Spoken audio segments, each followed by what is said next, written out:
آج کی کہانی وسیم نے ہمیں بھیجی ہے۔ آئیے کہانی کو انہی کی زبانی سنتے ہیں۔ میرا نام وسیم ہے۔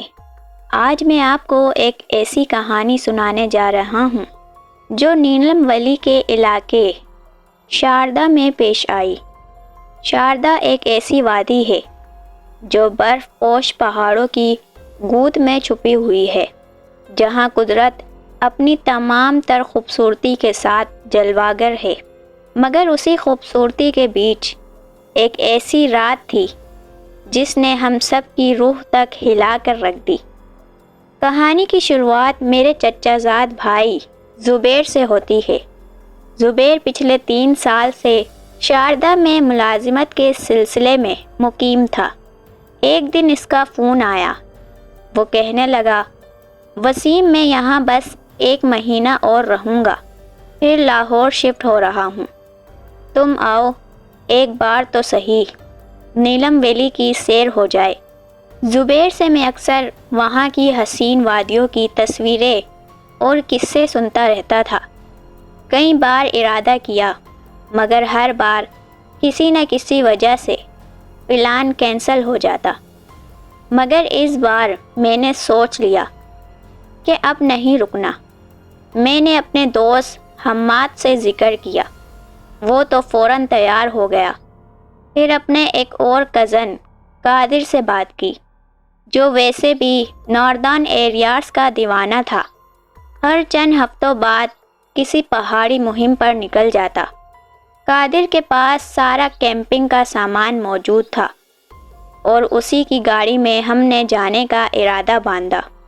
3 دن بعد تیاریاں مکمل ہوئیں اور ہم اسلام آباد سے نیلم ویلی کی جانب روانہ ہو گئے۔ تقریباً 8 سے 10 گھنٹے کا سفر تھا۔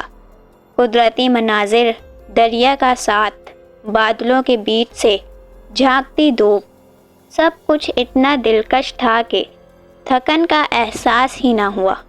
گاڑی علی شیر چلا رہا تھا، جو قادر کا ڈرائیور اور مقامی رہائش تھا۔ اسے ان پہاڑی راستوں کا بخوبی علم تھا۔ ہم صبح سویرے نکلے اور سورج ڈھلنے سے پہلے شاردا پہنچ گئے۔ زبیر نے ہمارا پرتپاک استقبال کیا۔ وہ رات ہم نے صرف آرام میں گزاری تاکہ اگلے دن کی مہم کا لطف اٹھا سکیں۔ اگلی صبح ایک جیپ کرائے پر لے لی گئی۔ ہمارا رخ کیلران کی طرف تھا۔ دریائے نیلم کے کنارے واقعی ایک خوبصورت جگہ، جہاں ہری بھری گھاس، چھوٹے پتھریلی ساحل اور ٹھنڈی ہوا دل موہ لینے والی تھی۔ وہاں پہنچ کر ہم نے دریا کے پار ایک مناسب جگہ دیکھی، جہاں ایک بڑا سا چٹانی پتھر تھا، جس کے سائے میں ہم نے اپنے 2 خیمے لگائے۔ علی شیر نے کہا، یہ جگہ ٹھیک رہے گی صاحب، یہاں زمین خشک بھی ہے اور محفوظ بھی۔ ہم نے خیمے لگا کر شام کے لیے تیاری شروع کر دی۔ کچھ فاصلے پر ایک اور گروپ بھی کیمپ لگا رہا تھا۔ دور سے ان کے خیموں کی روشنی جھلک رہی تھی۔ شام ڈھلی تو ٹھنڈی ہوا کے ساتھ دریا کا شور ماحول کو خوشگوار بنا رہا تھا۔ ہم نے آگ جلائی، باربیکیو کا انتظام کیا، سولر لائٹس روشن کی اور مزے سے بیٹھ گئے۔ اسی دوران میری نظر سامنے گئی۔ 2 آدمی تھوڑے فاصلے پر کھڑے ہمیں گھور رہے تھے۔ ان کی رنگت سانولی تھی، دوسرا ذرا گورا، عام کپڑوں میں ملبوس، بس عجیب سی خاموشی کے ساتھ دیکھے جا رہا تھا۔ میں نے آواز لگائی، آؤ بھائی، کھانا کھاؤ گے؟ آ جاؤ۔ مگر وہ ٹس سے مس نہ ہوئے، بس یوں ہی کھڑے رہے جیسے مجسمے ہوں۔ حماد ہنستے ہوئے بولا، کس سے بات کر رہے ہو؟ میں نے پلٹ کر دیکھا تو وہ دونوں غائب تھے۔ میں حیران رہ گیا۔ حماد نے مذاق اڑاتے ہوئے کہا، لگتا ہے تجھے بھوک نے وہم دکھا دیے ہیں۔ میں نے بات ٹال دی، لیکن دل کے کسی کونے میں عجیب سی بے چینی اتر گئی۔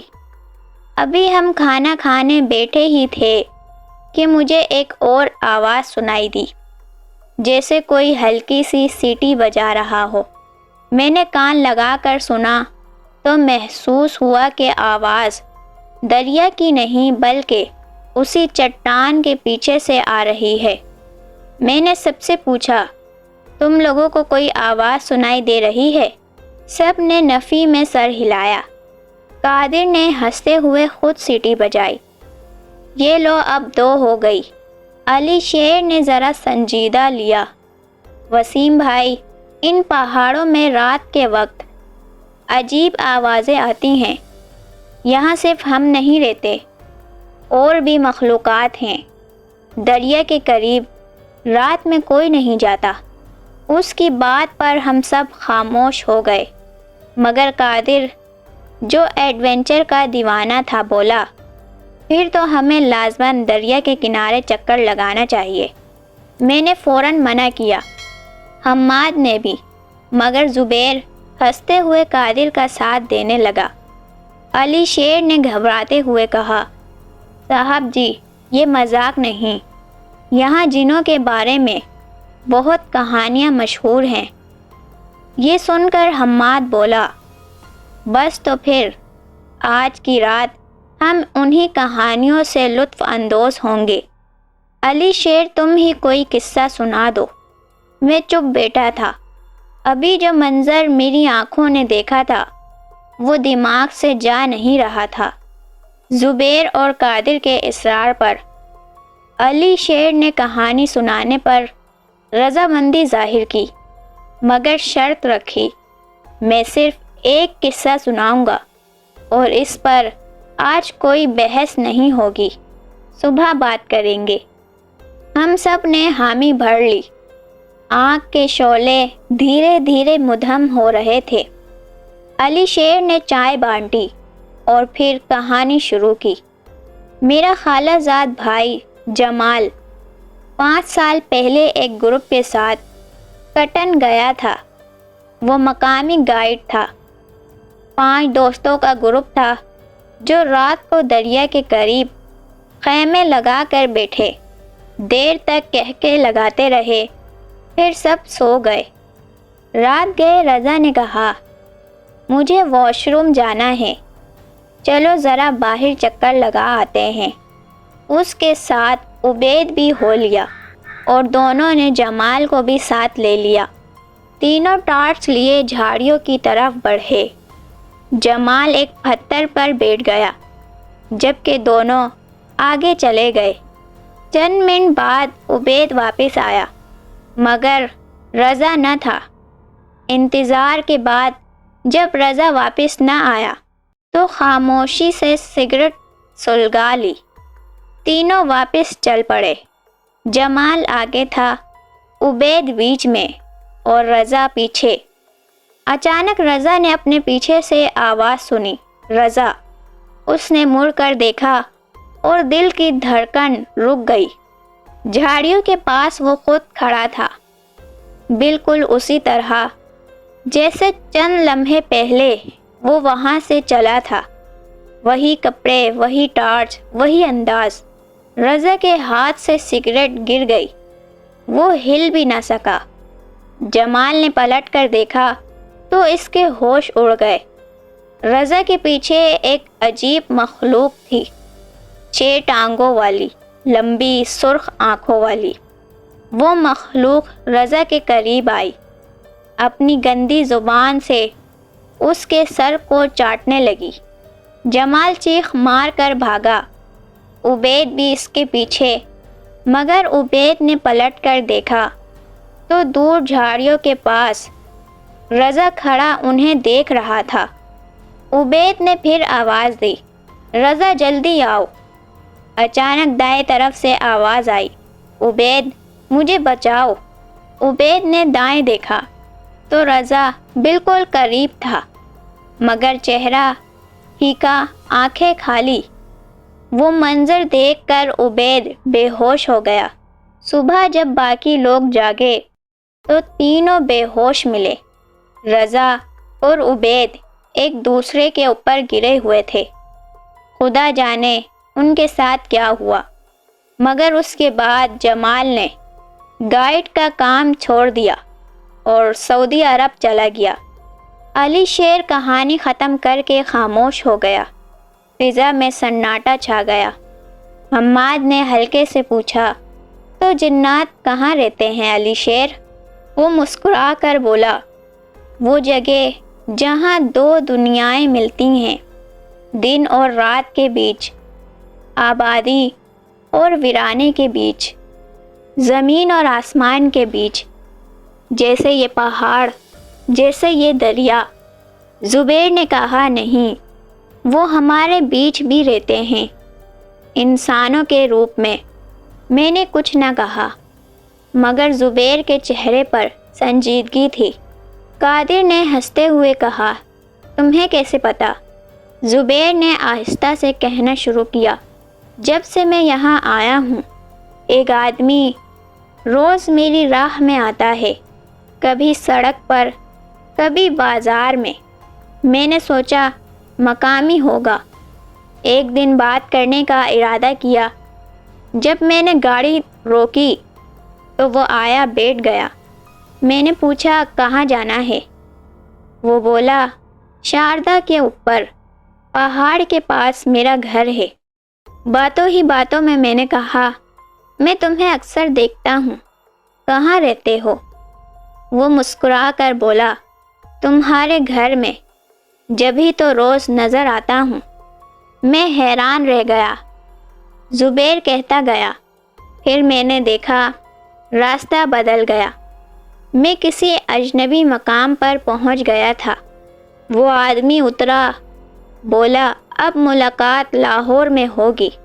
اچانک ایک تیز رفتار بس آئی، سیدھی اس سے ٹکرا گئی۔ میں چیخ اٹھا، مگر جب آنکھ کھولی تو سڑک بالکل صاف تھی، نہ بس نہ آدمی۔ اسی دوران میرا ٹرانسفر لاہور ہو گیا۔ یہ سن کر قادر نے مذاق اڑایا، چلو پھر لاہور میں دوبارہ ملاقات ہوگی۔ زبیر نے سنجیدگی سے بولا، شاید تم ٹھیک کہہ رہے ہو، کیونکہ وہ مجھے ابھی تھوڑی دیر پہلے ہی یہاں دکھا تھا۔ سب کے چہرے کا رنگ اڑ گیا۔ کب؟ کہاں؟ ہم نے بیک وقت پوچھا۔ زبیر نے میری طرف دیکھا، جب تم نے ان دو آدمیوں کو دیکھا تھا نا، انہی میں سے ایک وہ تھا۔ خاموشی چھا گئی۔ سب اپنے خیموں میں چلے گئے۔ رات کے بیچ مجھے پھر وہی سیٹی سنائی دی۔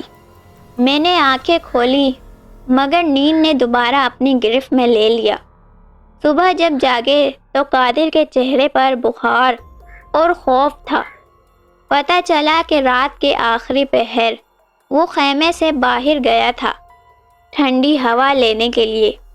وہ اسی پتھر پر جا بیٹھا۔ پھر اچانک اسے کچھ آوازیں سنائی دی، کچ کچ چبانے کی آوازیں۔